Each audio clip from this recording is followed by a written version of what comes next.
SMQBs, this is episode 167.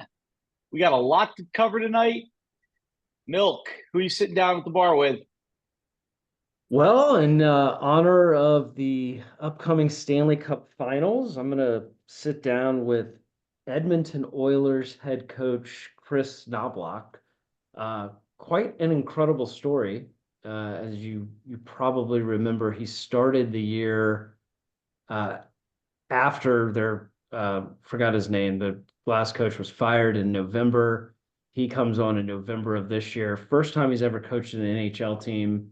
Actually was a former player that never actually made it to the NHL. He danced around in the minors for a number of years. And they started off 3-9-1. Guy gets fired. He comes in, Stanley Cup Finals. Really a crazy story. So I want to sit down with him and pick his brain on how he's going to take out the Panthers. All right. Rooster, what about you? Well, I'm going to invite the woman behind me, Simone Biles, who is the undisputed GOAT of women's gymnastics. Last night, she clinched her 9th national title and in the process won every individual event at the champs, U.S. Gymnastics Champions. She's 27 years old. I don't know how she keeps it up, but she doesn't get enough credit for how awesome she is.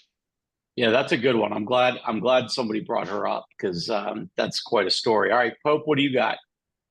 Mark Cuban, step on up to the bar stool.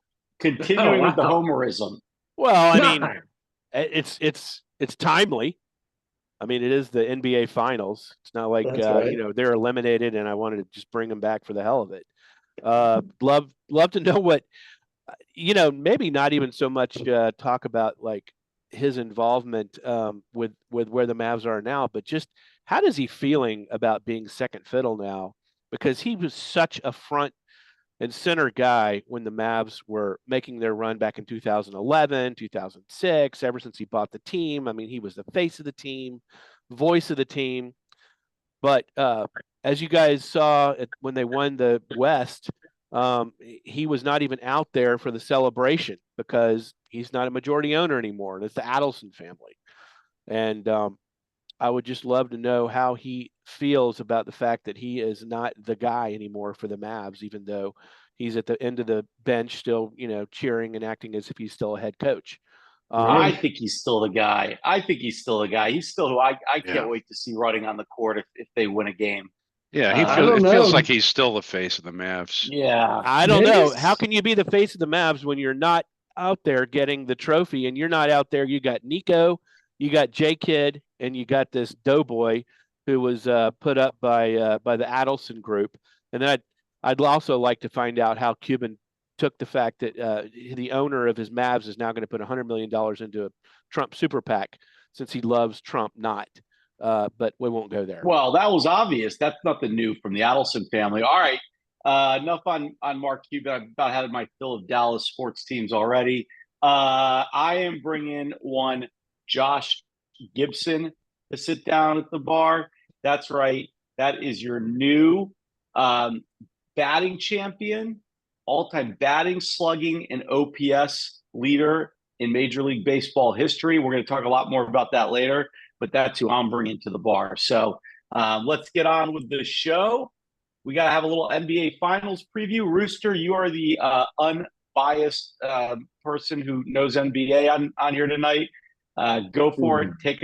Tee us up for the finals. We still have like a month before they start, right? Full disclosure, I would root for the Celtics anytime the Knicks are not in it. The game one is Thursday night. That's troublesome all by itself, right? Yeah, that's all sorts of problematic. That's Pope. Anyway, I don't like it. Yeah. I come from a very small state where half the neighborhood roots for one team, half the other. Anyway, game one's Thursday night, Celts versus Mavs. The Mavs are coming off just an incredible display of the ability to just crush their opponents when at the end of a game, even if they've been behind for 3.5 quarters. I think this is going to come down to Porzingis, who's going to be playing, but the question is, how well will he be playing? And Drew Holiday, basically. If Porzingis is playing well and he's hitting threes, then you're not going to see Daniel Gafford and Derek Lively hanging out under the basket blocking shots. They're going to have to defend out at the 3-point line, and they're not used to doing that, particularly Gafford. I think Luka has stated that Drew Holiday is the best person who's ever defended him, and a combination of Holiday and Tatum. If I were Coach Maz, this would be my strategy, which probably means he'll do the opposite because I still think he's mediocrity. And I would have Holiday and Tatum just hounding Luka defensively, put Brown and or Derek White on Kyrie, and the game plan should be close those two guys down at all costs. I mean, you're not gonna hold Luka from scoring over 20, but you don't want him scoring high 30s, 40s, and dominating quarters like he did when he came out and just buried the Timberwolves in the first quarter of last game, and put it in the hands of their role players. Because if I'm the Celtics, I would take my chances that Derek White, Drew Holiday, Porzingis, and Al Horford have the experience and ability to beat role players on the Mavs who are playing lights out, but they're not that experienced. I mean, PJ Washington, he's having a great playoffs. But Derek Lively, he came over from the Bulls. He doesn't have a history of success before this year. I'm Daniel not Derek. Gafford? I'm sorry. I'm sorry. Daniel Jones. I'm talking about Derek Jones. Gafford. Daniel Jones. Oh, Either way. Jones from the Bulls. I mean, the guy's basically a elite run and jumper. He's a journeyman. But he's not, he's not. The thing that really impresses me about Derek Lively is for a young guy right out of college, his decision making is off the charts. But he can defend the pick and roll. He can, and on defense brilliantly, and he's a really effective pick and roller on offense. But I just think if the Celtics were smart, they would put their chips in with Holiday, Porzingis, and Horford, and Derek White against Derek Lively / Daniel Gafford, Daniel Jones, and I don't know. Is Tim Hardaway Jr. even playing, Pope? As long as we can keep him on the bench, no. Yeah, he's been a liability in the postseason for sure. The big difference is going to be Porzingis is not Gobert. I mean, you don't have to guard Gobert unless he's under the hoop. Unless he's within 10 feet of the hoop, there's no point in guarding the guy. Porzingis ain't that guy. He can drill him from 3, and he's gotten stronger and better down low. So that could be a big change for them. He doesn't have a post game like Gobert, but obviously he lives on the perimeter. That's his game. And then you try to cover him on the perimeter and shot fake, and then he's driving. He was a hair over 20 points a game when he was healthy this year. Yeah. I think it's a huge question of how healthy is he going to be. He hadn't played in a month. Yeah. And so you bring him back in game 1. I mean, are you going to get 20, 25 minutes out of him? That's probably the most you can expect with his first game back. Well, if he's healthy, he's going to be fresh. That's for sure, right? And then the question is, assuming he's 100%. Horford comes in to relieve him. Is Horford hot from 3 or is he not? If he's not, he can't guard anybody. So if he's hot from 3, same thing. It's a different problem for the Mavs because Gobert was just not part of that equation. The Celtics clearly thrive on the 3. They're 11-0 in the playoffs when they hit more than 13 threes, but they're taking almost 50% of their shot from 3. So they're not penetrate, shoot from the elbow, 2-point kind of team. If they're not hitting their threes, then they're going to have problems. I mean, in the regular season, they're 38-1 when they shoot over 39% from three. I mean, that's the key stat to me is how do the Celtics shoot from three? But Derek White and Jaylen Brown can take the ball to the hoop. And Ian Tatum can too, obviously, but Brown has become much more effective at driving to the hole. He's stronger this year, and he can go to his left, which he couldn't do in past years. The problem that other teams had against the Mavs in the past was driving to the hoop was kind of a problem because you get there and you're going to get blocked. I mean, you got rim protectors. Daniel Gafford, in my mind, was if you gave the MVP to somebody other than the two best players, I'd have given it to Gafford. I mean, the guy was amazing. He was a shot blocker, and he made some incredible dunks at timely moments in that Timberwolves series, and he just basically intimidated the shit out of the whole Timberwolves team. People were afraid to take it to the hole against him. Who's going to cover Tatum? Well, that's the other thing. Luka doesn't play any defense. Luka's playing a lot better defense, but he plays a lot of wanderer, and he plays his own little personal one-man zone. Daniel Jones and PJ will probably take Tatum. They'll alternate. And then who does that leave on Jaylen? Kyrie. Maybe? Kyrie, who's a good defender. Yeah. Well, that's if that works out, then that might be a good situation because everybody's talking about how Jaylen is just feasted on lesser defensive players, where Tatum's had to deal with the best defensive player on the other team, and Jaylen's sort of feasted in games, which is what he should do. But if you've got two or three good defensive players, I mean, the Mavs defense has been the best in the NBA this year, right? Since the trade deadline. At the end of the year. Since the trade deadline. Okay. Which is really what matters. It's really what matters, right? And when you analyze the Celtics had the best record post-trade deadline, 26-4. The Mavericks had the third best at 21-9. And Luka and Kyrie did not play all those games together because they were both injured at various points. So Mavericks are a completely different team now than they were for the first 2/3 of the regular season. So all those stats you can throw out. Yep. But here's I think this is like a mountain. Who's gonna move the mountain here? You've got I love this stat. 8 teams have entered the finals with better records than the 76-20, which is what the Celtics are with postseason. 7 of them won titles. So think about that. 8 teams with better records, 7 of them won titles. Only one that didn't win the title was the Warriors in 2016. They lost that series 3-1 to Cleveland, and the guy that hit the shot that won it for Cleveland was Kyrie Irving.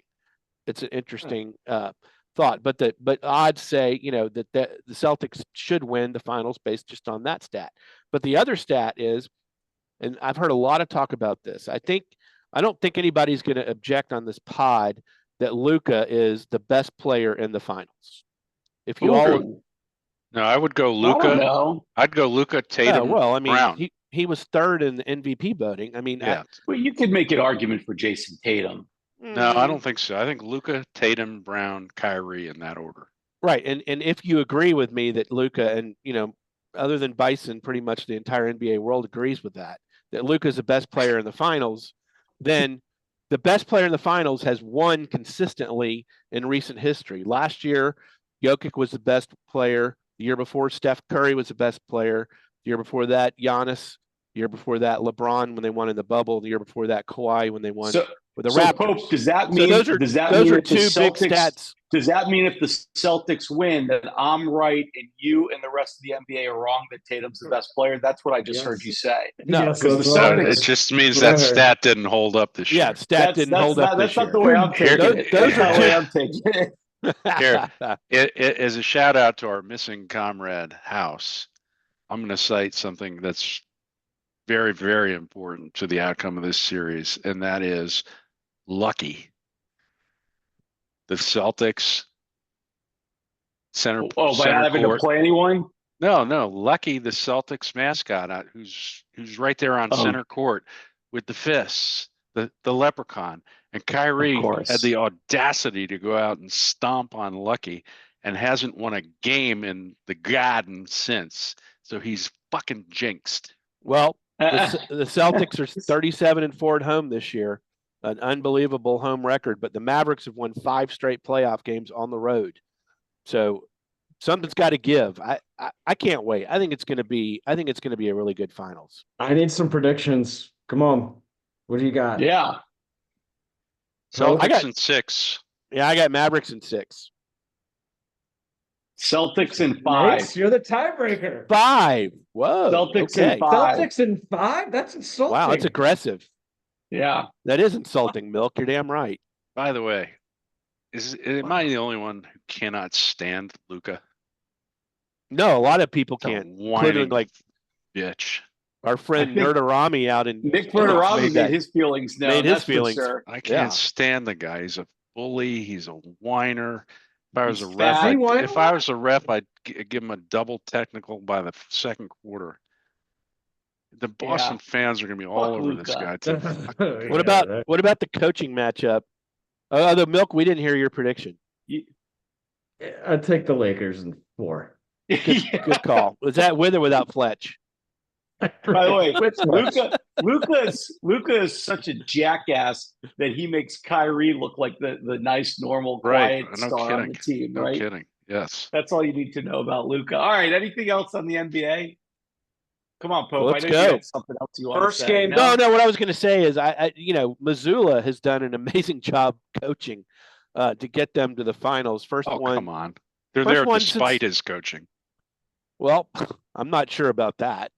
Well, he's the first rookie head coach since 1969 with Bill Russell take a team to the finals. Well, that's an interesting stat, but he sucks as a coach. But Jay Kidd, this is the second time in 2 years they've gone deep in the playoffs. Who do you give the edge to in the coaching, if it matters even? Kidd. Yeah, I think you got. Missoula still doesn't know how to call a timeout when he needs to. He's just terrible. Kidd gets the same kind of criticism. It'll be interesting to see if. So, here's how I think it's going to play out. I think the Mavericks are going to steal Game 1 just like they did against the T-Wolves, because the Celtics have had a long rest. KP is just off the injury for the last month, and I think Dallas is playing with a lot of momentum right now after that Game 5 blowout of the T-Wolves. But this is where coaching matters. I think Missoula makes the adjustments necessary, whatever they may be, and Boston wins Game 2, and they come back to Dallas, and I think they split in Dallas. So there's one storyline you haven't mentioned yet, though, and I raise it because of your point on Dallas winning Game 1. The Boston fans are going to abuse Kyrie. This is going to be ugly. It's going to be like not okay ugly. Like, it's going to cross so many lines. And I mean, they're going to act like Eagle football fans.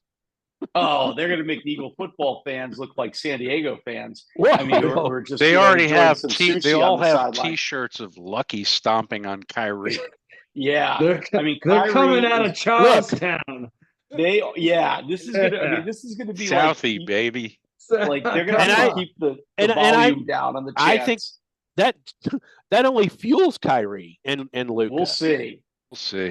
I think the Celtics might play pretty well off their own energy too. They're gonna burn a bunch of incense to affect his juju before the game starts. Hey, speaking of one last thing on the NBA, the Timberwolves last game against the Mavs was an embarrassment to all of playoff basketball. What a joke. Those guys should be ashamed of themselves. They hardly even put out an effort.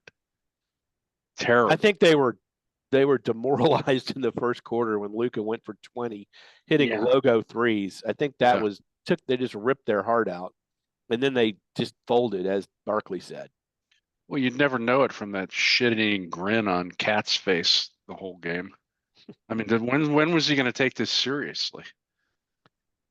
He's I don't know how you build a team with that guy on it.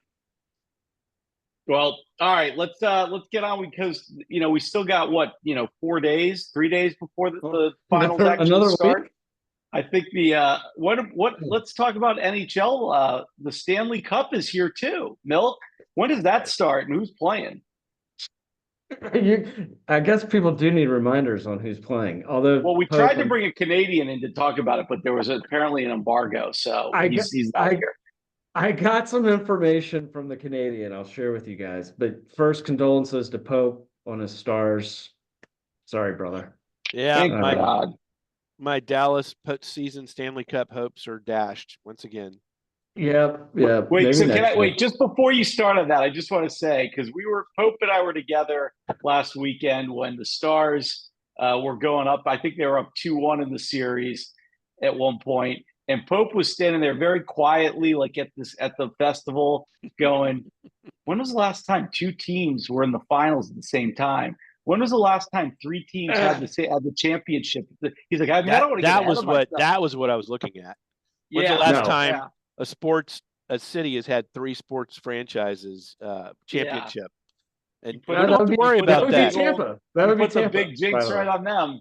That's for sure. All right, Milk, who's playing? Tell us what I knew it was, by the way, I knew it was over when Pope put the American flag on the group text, and he was clearly saying that we're going to have the American team beat the Canadian team, and then he said it was because of Memorial Day, and that he was totally lying. I never looked at this as an American versus Canadian thing. Yeah, right. Well, that's your first problem. Must be. All right.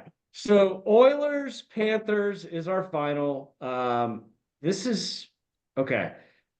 If you like defense, which I'm sure you guys all do. I know there's some stars: Conor McDavid, Leon Draisaitl, Zach Hyman, the Jewish juggernaut. But this is going to be about defense. Edmonton, just a really top tier defense in the league with Sergei Bobrovsky, the goalie who's got a really outstanding 2.2 goals against average. I mean, he's really carried Edmonton this entire playoffs. Obviously, they have the offense behind them. But Florida, honestly, they don't have the star players. They don't have the McDavids and all that. But Stuart Skinner is right there, just as good. He has played great, big time in the last 2 series. 34 or 35 shots stopped in Game 6. Yeah, absolutely. He didn't play that well in the first series, but he has absolutely turned it up in the last couple. Look, I think this is going to be. I like I said, I talked to the Canadian. 90% of Canada is rooting for Edmonton. Apparently, that's his stat. 10% of Canada is not. That's basically all of Calgary. He also wanted you to know, Pope, that the Calgary Edmonton series is much more intense than Duke UNC. So just wanted to throw that out there. Whatever. Okay. When was the last time a Canadian Stay north team, of the border, Moose? When was the last time a Canadian team hoisted Lord Stanley's Cup? I think it was 90. Was it 93? It was it was in the early 90s. Yeah. Yeah, 91, 92, 93, something like that. Yeah, yeah. It wasn't the Oilers. I mean, I don't follow Canadian sports, so Oilers won in 1990. That's their last one. All right, so how much pressure does what'd you say they're calling him, Pope? McJesus? Connor McDavid. What kind of pressure does he have wearing the jersey of the great one, and being probably one of the best players in the league right now, certainly one of the most gifted? Does he have a lot of pressure to bring the cup home?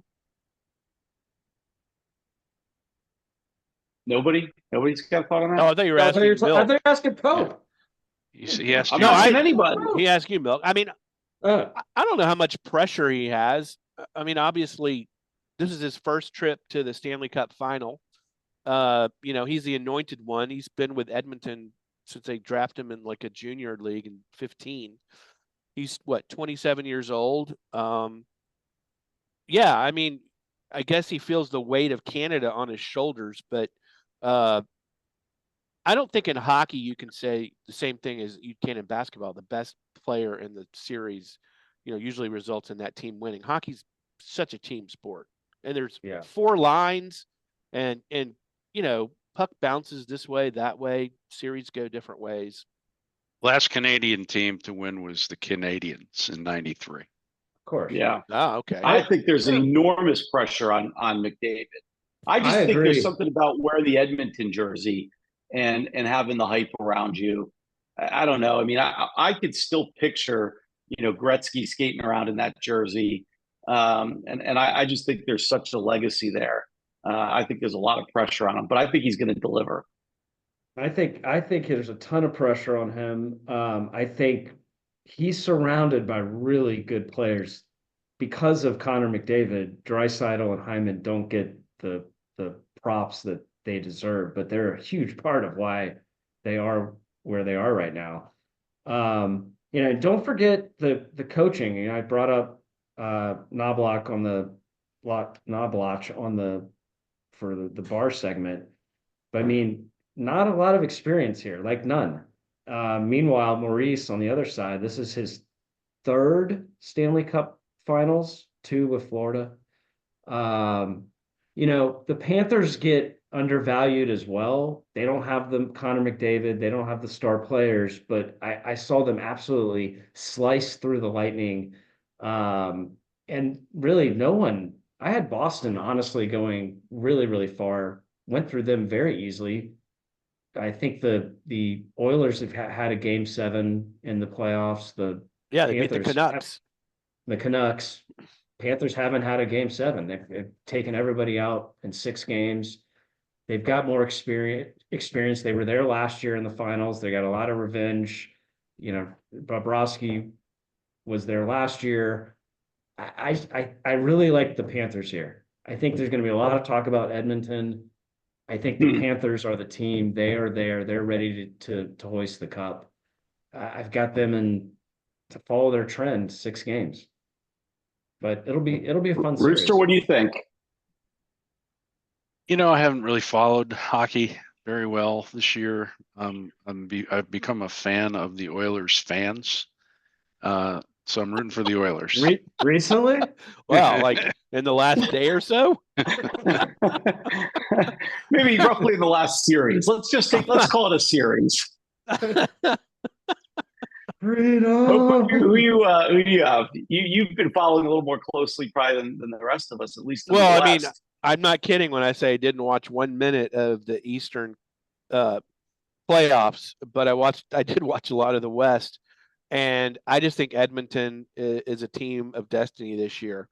I thought the Stars were probably the better team except for special teams, and that's all that mattered. I mean, Edmonton converted 4 of their last 5 power plays against Dallas.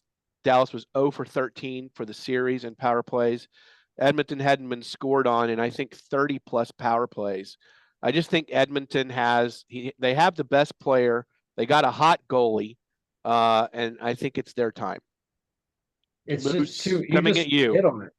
You just hit on it. I mean, they're outstanding in defense too. But I mean, the Panthers shut down the Rangers power play in that series, which was what got them there. The Rangers.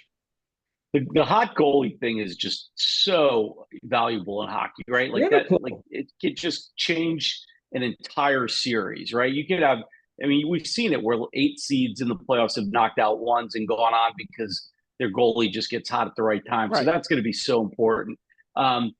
There's just really something troublesome about a fucking Florida team having the Stanley Cup, regardless of what side of the state they're on. So I don't know. I'm pulling for Edmonton. I have no idea if they're going to win or not, but I want to see the Canadians get the cup back. So anything else on hockey, guys? Do we make our predictions? Yeah, I think we all just did, didn't we? Yeah. Well, I got Oilers in 6. Oilers. I got Panthers in 6. Rooster. Oilers in 7. All right. I'll take the Oilers in 5. You're being consistent at least. Undervalued. Right. The Panthers are undervalued. They're winning the Stanley Cup. All right. There you go. All right. Quick little talk here. there was some big Major League Baseball news this week that didn't have anything to do with anything happening on the diamond right now.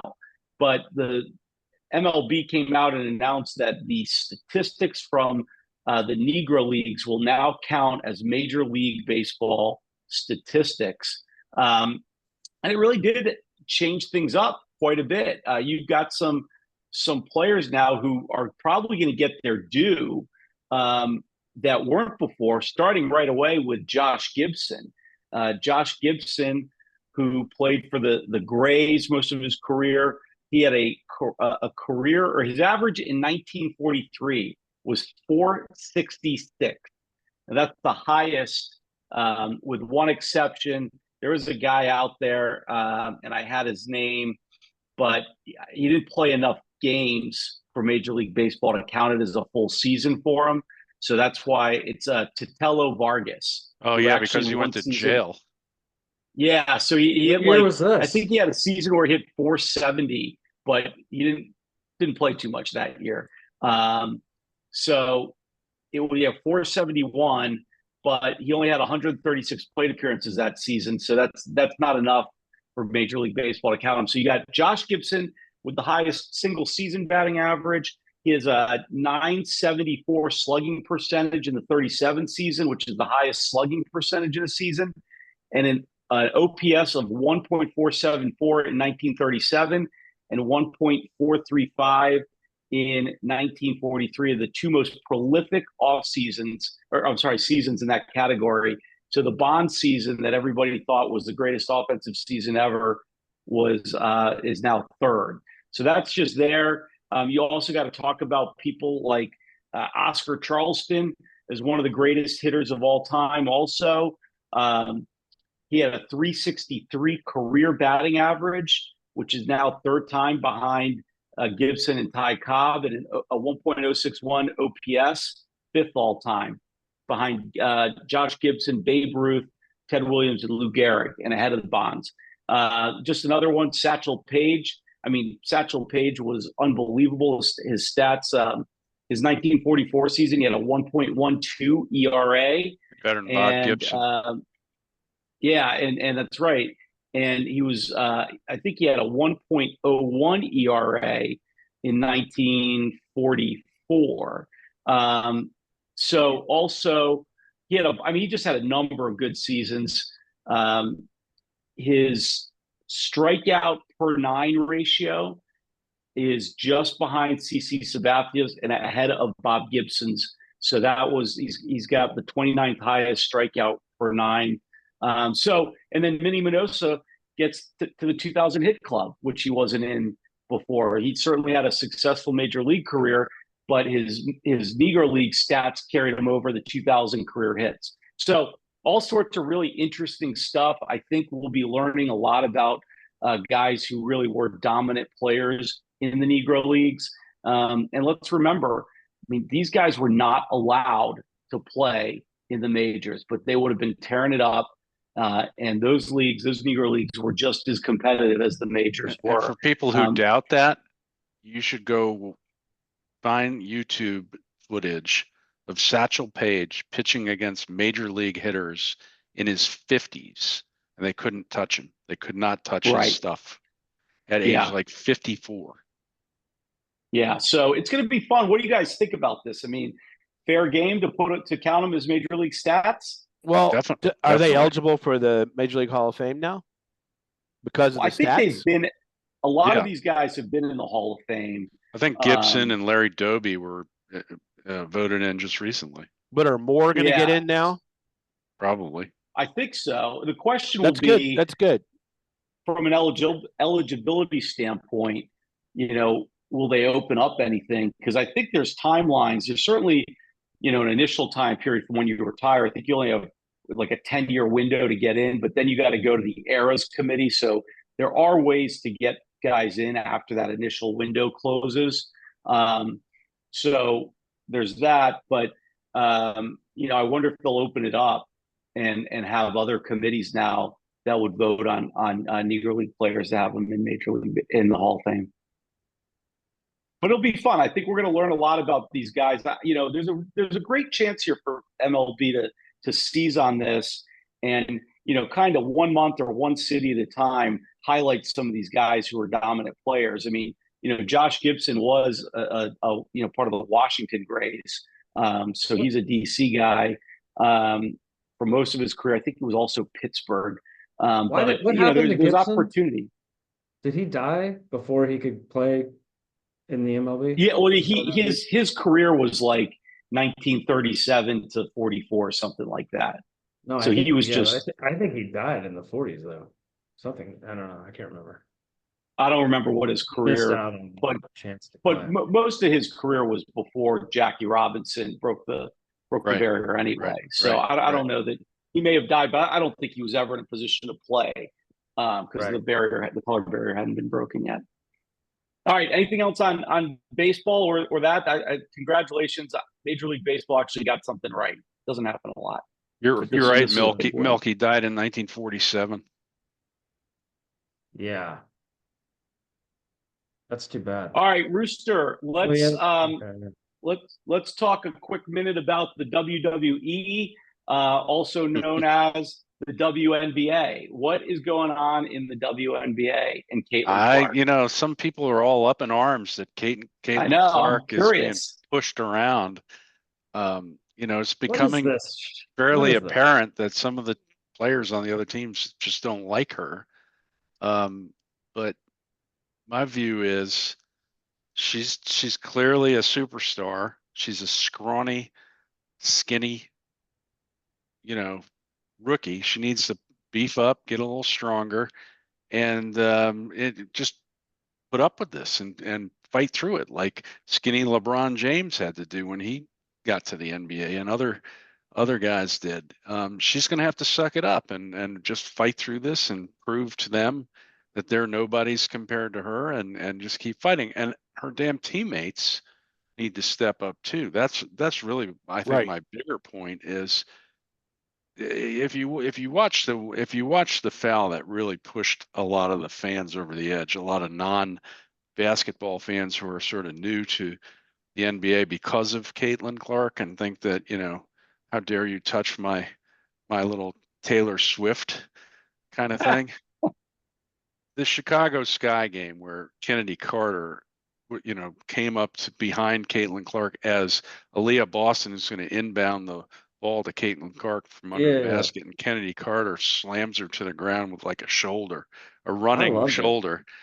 Aaliyah Boston just kind of wanders out and helps her teammate up. She should have wandered out and popped Kennedy Carter right in the jaw. I mean, your teammates need to have your back if you're the superstar, and it's like the enforcers in hockey. You think somebody would have sat by and watched that happen to Wayne Gretzky? They need a goon to take somebody out. Welcome to professional sports. Yeah, exactly. I mean, if your superstar is a scrawny, fragile person, your bigger players need to have that person's back. Period. Absolutely. I don't know. I mean, that was a pretty gratuitous shot at her. I mean, come on. Yeah, I mean, I agree with you. I agree with you about her players needing to come to her support. But it's money to take her out. Yeah, but that was. I mean, it was pretty unrelated to basketball activity. Yeah, absolutely. It was upgraded to a flagrant the next day. Yeah, that's fine. The refs didn't even seem to think it was a big deal at the time. It was the league that upgraded it. And you know, but to Caitlin Clark's credit, she's not backing down. She drained a 3 against the Seattle Storm recently, and started talking shit to Victoria Vivians, and had a little stare down and got her 3rd technical of the season. So she's tough. I think she needs to get stronger, and her teammates need to be better teammates, because I think there's a little bit of enjoying watching her getting her comeuppance going on. Yeah. And you can't do that to your teammate, period. And there is the side note of all of this. Like, look, this reeks of just, you know, jealousy and everything because of how popular she is. And, you know, obviously there are other great players, and she is, you know, she's getting a lot of attention, and you can sort of understand why it rubs a lot of players the wrong way. On the other hand, they're all flying charter jets now because of Caitlin Clark. Let's make no mistake about that. That is why they're getting the perks and some extra endorsement money that they're finding and more fans showing up at games. I mean, the Fever play at the Mystics this week in DC, and they moved it from the brand new Mystics facility that seats 5,000 to Capital One Arena that seats 20, and they're going to sell it out. And that's because of Caitlin Clark. So, this jealousy, maybe we want to just chill out for a minute. Otherwise, they can get back on their Greyhound buses, right? The league could have done a better job of promoting the incoming rookie class, because Caitlin Clark was not the only star appeal in that class. I mean, you've got Angel Reese, you've got that tall center who went to LA. You've got all kinds of really good players who also have a lot of charisma. And the league that's a good point. The league could have taken a little heat off of Caitlin Clark, frankly, by promoting 3 or 4 of these people together instead of all Caitlin Clark, because they created this jealousy. And then Caitlin Clark gets the biggest contract from Nike in the history of women's basketball. People are going to be a little jealous. I'm sure they are. So I don't blame the opponents. The opponents should be rough on her. I do blame her teammates, though. They need to be there for her and have her back. I think that's a good take. I like it. Well said, Rooster. Anybody else on Caitlin Clark? Milk, you got feelings on this? I mean, if this more fighting starts, I'd like to see a brawl. I might start watching the WNBA. Tell the truth, Milk. When I said the Fever were coming to DC to play, did you even have any clue who I was talking about? Tell the truth. I thought someone had an actual fever. I don't know what you're talking about. I want one of her teammates to lay somebody out. Okay, that's what needs to happen. Yes, and then let's get that going. All right. Okay. All right. So other than Caitlin Clark, who else has a punchable face this week? Anyone? No, the rare week with no punches. House always has one, so I just assumed. I know, shocking. God, House. We needed House. I know. Very disappointing. All right, no punch. Good job, sports people, this week. Pope, you got a lasso, right? I do have a lasso. I don't know if you guys had an opportunity to see any of the RBC Canadian Open yesterday. Robert McIntyre from Scotland, his first year on the tour, won his first PGA event. And on his bag, looping for him, was his father for the first time on the bag, and a first-time winner. It's a great story. McIntyre evidently was feeling somewhat homesick to go back to Scotland, not doing that great. Called his dad and expressed his concern, and then asked if his dad wouldn't mind caddying for him at the Canadian Open. And so his dad got on a flight, came over at a minute's notice, and was on the bag as McIntyre won this week. And I don't know if anybody had a chance to see the interview after it was over, but he was very emotional. And Amanda Bayless was asking his dad, how he felt. And, it's that big, thick Scottish brogue, which I'm sure I'm going to butcher, but he's like, "Oh my God, I don't even caddy." And so they were like, the guy's the head greenskeeper at a country club, golf club in Scotland. He's not a caddy. But he was with his son for his first win. Very emotional. I thought it was just really cool. And even Jim Nantz, had the appropriate words for it. So it was a great moment, a definite lasso. Caddies were all over the this tournament, right? With stories, wasn't there a guy whose caddy fell down and got hurt or something? So it was Fluff. People come out. What was it? Yeah, it was Fluff. That's right. Yeah, it was CT Pan. Fluff fell on a hill or something. I mean, isn't Fluff like 80? What the hell is Fluff doing caddying still doing out there? It was really cool that McIntyre won, by the way. He's been on the cusp for a long time. He seems like a good dude. Yeah, I mean he was very instrumental for the Euros in the Ryder Cup last year. You know, he's kind of taken off from there. But to your point, Bison. So I don't know if you guys saw the story. There's this dude, kind of overweight dude wearing a Masters T-shirt, and CT Pan asked him if he wouldn't mind carrying a bag for a couple holes while he tried to find another caddy. So this guy just walks out of the crowd, half drunk. Yeah, exactly. Out of the crowd, puts a bag on and starts caddying for him. I think it was just like 2 holes. Yeah. Start smoking Good stories. All right, that's good stuff. Hope, you also you want to pour one out this week, huh? Yeah, we lost one of the great ones. According to the NFL 2019, Larry Allen, who played left guard for Cowboys for many years back during their last time they won a Super Bowl, 1996. Died unexpectedly today while he's vacationing in Mexico. He's only 52 years old. We don't know the circumstances, but Cowboy Nation is definitely mourning today. He was 11-time Pro Bowler, inducted in the Hall of Fame in 2013. He was in the All-Decade team in the 90s and the 2000s, and he was, just a larger-than-life guy. He bench pressed 700 pounds out at the Star, or actually it was Valley Ranch back then, and just stunned everybody who was watching. He protected Aikman, and I'm sure was very instrumental in allowing Aikman to do what he did. So Larry Allen, one of the greats, and pouring one out to him, and gone way too soon. All right. Who's got a buzzer beater? I've got one. Back on women's pro basketball. A couple of WNBA stars turned businesswomen have gone out and gotten big time funding to start a new pro women's basketball league. The 2 stars are Brianna Stewie from UConn fame and Nafisa Collier, and they've created this league called Unrivaled.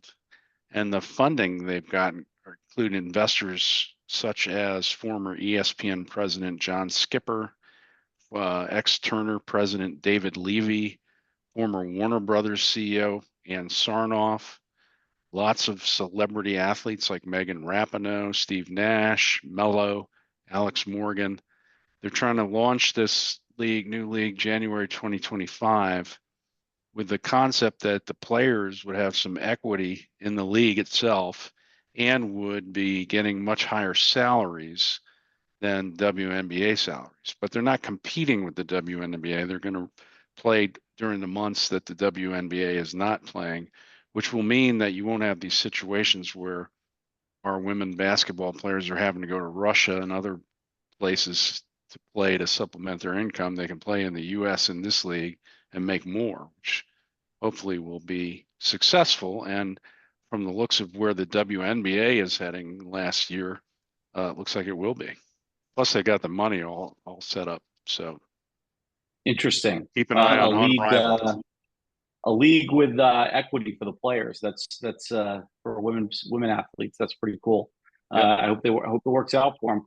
All right, I got one too. I didn't make this a punchable face because we still don't have all the facts and evidence. It may get there soon, but the Commanders released Brandon McManus, the kicker that they signed out of Jacksonville. McManus has been sued for allegedly sexually assaulting or harassing 2 flight attendants on the Jags charter jet to London, where they play most of their home games. And the thing that I thought was kind of raised an eyebrow right away was like, he was apparently hammered, and this was on the flight over to Jacksonville. Like, maybe you think on the way home after the game, but this was on the flight over.